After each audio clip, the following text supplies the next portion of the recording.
80. As chamadas ciências combinadas, entre as quais a história, a geologia, a geografia surgiram no mundo tão só pelo esforço dos espíritos aqui encarnados? Resposta. Indiretamente, as criaturas humanas têm recebido em todas as épocas cooperação do plano espiritual para a edificação de seus valores mais legítimos. As chamadas ciências combinadas são expressões do mesmo quadro de conhecimentos humanos, com igual convergência para a sabedoria integral no plano infinito. A história, como a conheceis, não é estatística para acontecimentos do planeta por meio das palavras? Todas elas são processos evolutivos para os valores intelectuais do homem, a caminho da conquista definitiva da sua personalidade imortal. Então, aqui tá falando, gente, se as ciências combinadas, como história, geologia, geografia, surgiram no mundo só pelo esforço dos espíritos encarnados, ou seja, pelos homens encarnados, né? Por nós que criamos, nós eu falo o ser humano, né? Criou as ciências combinadas. E aqui fala, na resposta de Emmanuel, que essas ciências combinadas, elas tiveram sim parte do conhecimento humano, mas a sabedoria não foi integral, porque teve sim uma influência do plano invisível aí, né, dos espíritos superiores, que ele fala aqui, cadê? Que ele fala, com igual convergência para a sabedoria integral do plano infinito. A história, como conheceis, não é uma estatística dos acontecimentos, Ai, gente, não vou achar. Aqui, nossa, no começo. Indiretamente, as criaturas humanas têm concebido em todas as épocas a cooperação do plano espiritual. É óbvio, né? Óbvio. Vamos lá para a segunda, então. A segunda não, né? A 81. Nos planos espirituais, a história das civilizações terrestres, conhecidas nas mesmas características em que conhecemos por meio dos narradores humanos? Resposta. A descrição dos fatos é aproximadamente a mesma. Todavia, os métodos de apreciação dos acontecimentos e das situações divergem de maneira quase absoluta. Muitas vezes, os heróis dos livros na Terra são entidades miseríssimas na esfera espiritual. Verifica-se, então, o contrário. Conhecemos os espíritos altíssimos que vieram do mundo, cobertos de virtudes gloriosas, e que não constam nenhuma lembrança da humanidade. Os altares e as galerias patrióticas da terra foram sempre prometidos pela política rasteira das paixões. Poucos heróis do planeta Terra fizeram jus a esse título do mundo da verdade. É por essa razão que a história do orbe, sendo exata no concernente à descrição da cronologia, é ilegítima no que se refere à justiça da sinceridade. Gente, eu achei isso muito interessante, galera. Aqui fala que muitos heróis da história, né, que nós, seres humanos encarnados no planeta Terra, a gente considera como heróis da história, na verdade não são nada no espiritual. Na verdade são pessoas, são espíritos milenares, só que praticamente sem evolução moral. Então a gente dá tanta importância às vezes para heróis da história, heróis do mundo aí que já vieram para a Terra, fizeram coisas importantes ou fizeram alguma coisa assim fora da curva ali que impactou, e a gente fala que é herói, só que na verdade o espírito dessa pessoa não é tão heróico assim, entendeu? Então a gente vê as coisas pelo lado muito materialista, né? Ainda. Agora 82. Gente, só pra constar aqui, hoje eu não vou fazer previsão, então não precisa pedir ninguém, porque eu não vou fazer previsão de carta. Eu já fiz no Stories gratuito, tá? Já vou fazer final de semana previsões na live, tá? Faço 20, 30 minutos de previsão, sorteando as pessoas que me pedem, tudo gratuito. Então hoje não é, hoje é um estudo, tá? Então quem não quer atrapalhar o estudo, não pede pra mim fazer previsão. 82. Os falsos julgamentos da história agravaram a situação dos que se desprendem do mundo na qualidade de heróis, sem que sejam? Resposta.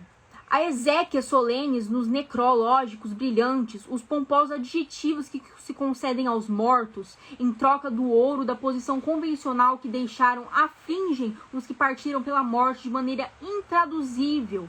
Penosa situação de angústia estabelece para esses para esses espíritos sofredores e perturbados, que se envergonham de si mesmos, experimentando a mais funda repugnância pelas homenagens recebidas.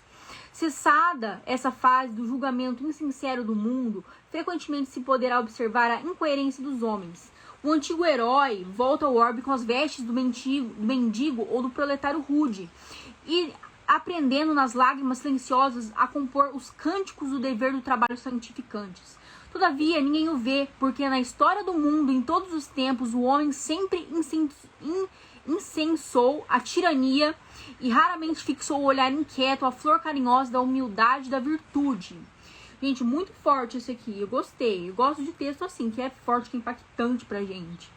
Esse texto aqui fala que os heróis da humanidade, eles podem voltar a qualquer momento para a Terra com as vestes do proletário rude, do mendigo, daquele que não tem nada, que só tá aprendendo a trabalhar, a ser útil, sabe? Então a gente não tem que dar importância para títulos, para nomes, até mesmo que as pessoas nos dão, sabe? Às vezes as pessoas nos dão títulos, como o juiz, o delegado, o médico, sendo que na outra encarnação você pode vir como proletário rude, entendeu? E as pessoas às vezes se iludem com esses títulos, né? A gente pode falar não só de títulos de heróis da humanidade, mas também como esses que eu falei, de o juiz, o advogado, o grande empresário, Pananã, o top, tal, que o top nessa encarnação, mas na outra encarnação pode vir como, entendeu?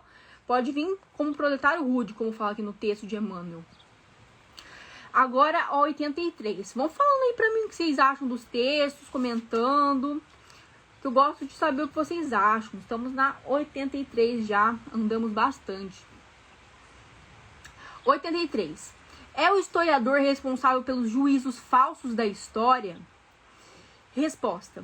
Considerando-se que cada espírito encarnado tem sua tarefa especial, esse ou naquele setor evolutivo, os historiadores se deixaram mergulhar no interesse... uma pessoa perguntou aqui o que eu tô lendo. Cheguei atrasada. Eu tô lendo o Consolador aqui, tá? Um livro de estudo do Chico Xavier pelo Espírito de Emmanuel. Vou continuar, tá? Vou continuar desde o início. 83. É o historiador responsável pelos juízos falsos da história? Resposta. Considerando-se que cada espírito encarnado tem sua tarefa especial, nesse ou naquele setor evolutivo, os historiadores que se deixam mergulhar nos interesses econômicos das cinessuras políticas, embriagados pelo vinho da mediocridade, responderão além túmulo pela exploração comercial da inteligência que hajam praticado na terra, adulterando a justiça e o direito, evitando a verdade ou fornecendo mentiras aos espíritos confiantes e prósperos.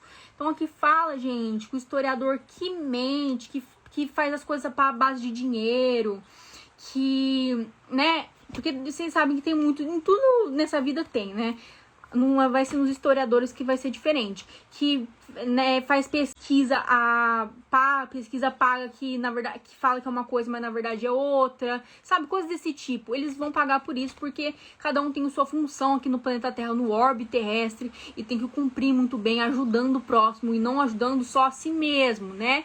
Não é porque você vai ganhar para falar alguma coisa que você tem que fazer isso. Não, você tem que avaliar se isso vai ajudar o próximo ou vai prejudicar o próximo. Entendeu? É bem isso, pupila. Se cada um tivesse noção de que a vida não é uma só, não seriam tão egoístas. Isso é verdade. Isso é verdade. Você tem razão. Eu acho que não importa se você é rico ou pobre, famoso ou nem lembrado. Devemos ser humildes. Sim, isso é verdade também, concordo. E Emmanuel aqui fala isso também, o que é muito coerente. 84.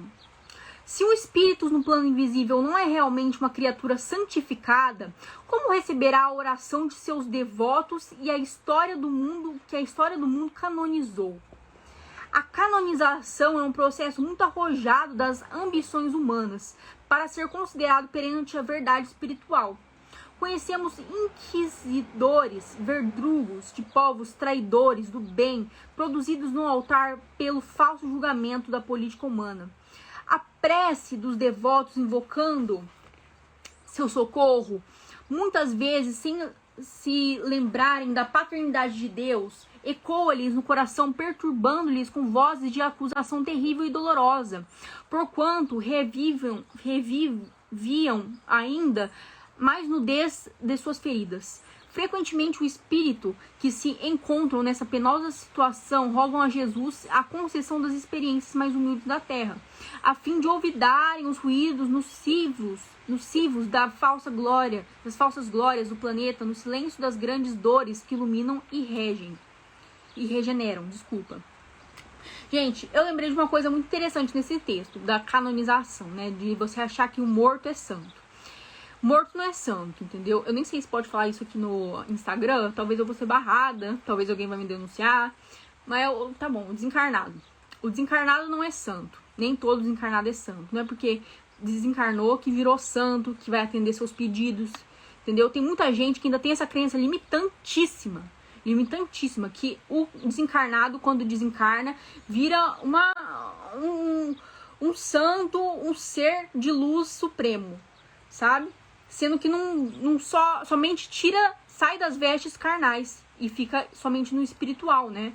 Então, desencarnado não atende pedido. Desencarnado, por exemplo, da sua família, assim, seu tio desencarnou, não vai atender seus pedidos, não vai achar o que você perdeu, não vai te ajudar nas suas coisas cotidianas. Ele quer ajudar primeiro a si mesmo. Ele tá tentando te ajudar primeiro a si mesmo. Como ele vai te ajudar se ele não ajudou nem a ele mesmo? Como que ele vai te ajudar se ele não ajudou nem a ele mesmo ainda? Se ele tá ali no plano espiritual tomando sopa de fluido ainda pra se recuperar. O cara acabou de desencarnar, acabou de ir pro plano espiritual, tá ali tomando sopa de fluido, água fluidificada pra tentar se recompor, ou acabou de sair do umbral, tá ali resgatado, e você ali pedindo pra ele, rogando que ele encontre seu celular que você perdeu, ou que ele atenda seu pedido, te ajude na situação X. Entendeu? A gente tem que ser um pouco empata com os desencarnados também. A gente tem que ser empata até com os desencarnados. Até não, né? Com os desencarnados. Eu ia falar até, pelo amor de Deus, né? Com os desencarnados e com os encarnados. Porque todo mundo são seres inteligentes. Então a gente tem que ser, sim, empata com todos. Tá bom? E não achar que foi canonizado após o desencarne, não. 85. As primeiras formas planetárias obedeceram a um molde especial pré-existente? Resposta. Jesus foi o divino escultor da obra geológica do planeta. Junto dos seus prepostos, iluminou a sombra dos princípios com os eflúvios sublimados do seu amor, que saturaram todas as substâncias do mundo em formação. Não podemos afirmar que as formas da natureza, em sua manifestação inicial, obedeceram a um molde persistente no sentido das imitações, porque todas elas receberam o influxo sagrado do coração do Cristo. A verdade é que, assim como vossas incrusões materiais, todas as obras viveram previamente no cérebro de um engenheiro ou de um arquiteto. Todas as formas de vida na Terra foram primeiramente concebidas na visão divina. Gente, muito interessante isso aqui, eu gostei desse. As primeiras formas planetárias do molde especial pré-existente. Fala que compara muito a criação da Terra, a criação até do universo com a construção de um prédio, por exemplo, que é primeiro executado na mente, plano mental do arquiteto, como fala aqui? Do engenheiro, do arquiteto, para depois ser materializado. A mesma coisa foi no universo até o planeta Terra, assim, se for dizer. Primeiro foi arquitetado por Deus, depois materializado. Muito legal. Boa tarde, pupila. Boa tarde, gente. Estou estudando aqui com vocês o Consolador. Tá bom? Vamos para a última, gente. Já estão quase 20 minutos de live aí. Eu faço umas lives que é curtinha. A Vicky faz live de 1 hora, né? Eu não consigo fazer live de 1 hora, não. Gente, se eu fosse para ser palestrante espírita, eu ia ter que ter muita paciência. Eu ia ter que me tornar um Buda de paciência, porque eu não tenho paciência para ficar 1 hora falando. eu tenho paciência para ficar 20 minutos, meia hora falando. Agora, 1 hora para mais, assim, eu já não consigo. Ainda que eu tô lendo e explicando. Imagina só falando, só pensando e falando. Aqui, quando eu tô lendo, eu não tô precisando pensar tanto, eu só tô lendo, vendo o que tá escrito, né? Vamos pra última, então. Oi, Madu, chegou atrasada, né? Mas você chegou a tempo pra última, que vai ser muito legal. 86. Tendo sido a Terra transformada pelo poder divino, por que passou o planeta por tantas etapas evolutivas, muitas das quais duraram milhões de anos? Resposta. No infinito do universo, a evolução do princípio espiritual tem de escapar a todas as vossas limitações de tempo e de espaço na tábua dos valores terrestres. As aquisições de cada indivíduo resultam da lei do esforço próprio no caminho limitado da criação, destacando-se daí os mais diversas posições evolutivas das criaturas e compreendendo-se que o tempo e o espaço são laboratórios divinos, onde todos os princípios da vida são submetidos a experiências do aperfeiçoamento, de modo que cada um deva a si mesmo todas as realizações no dia da aquisição dos mais altos valores da vida. Então, galera, aqui no último pergunta, Chico pergunta, né? Por que a Terra passou por tantas etapas evolutivas se foi criada pelo poder divino? Simples. Porque a gente tem que ter mérito. A gente não poderia ter sido criado somente, criou. E já sabe de tudo, já é top e tal. A gente tem que ter mérito para as coisas. Por isso as etapas evolutivas. A gente saiu lá de mineral para vegetal, para animal, depois hominal. E a gente tem todo o mérito por isso. Deus nos criou, mas a gente tem todo o mérito pela nossa evolução. Porque Deus não iria fazer a gente evoluir por nós. Ele não ia pegar na nossa mão e ir lá. A gente tem que ir se virar, fazer sozinho, entendeu? Então é isso, gente. Acabou. Muito bom, amei o estudo de hoje. Próximo 87, 88, 89, 90, 91, 92, 93. Ainda a gente entra em ciências aplicadas. Muito obrigada, gente. Peço muito pra vocês irem lá no post, que eu vou deixar o post salvo, tá? Essa live salva. Vocês vão lá no post e escrevem: eu gostei muito da live, a live foi muito legal. Compartilha, salva, curte, mas principalmente comenta, porque os comentários são muito importantes, tá? Coração pra vocês. Adorei a parceria de vocês aí na hora do estudo. Adoro quando vocês conversam comigo durante o estudo. E obrigado de verdade. Um beijo, gente. E até a próxima. Até amanhã.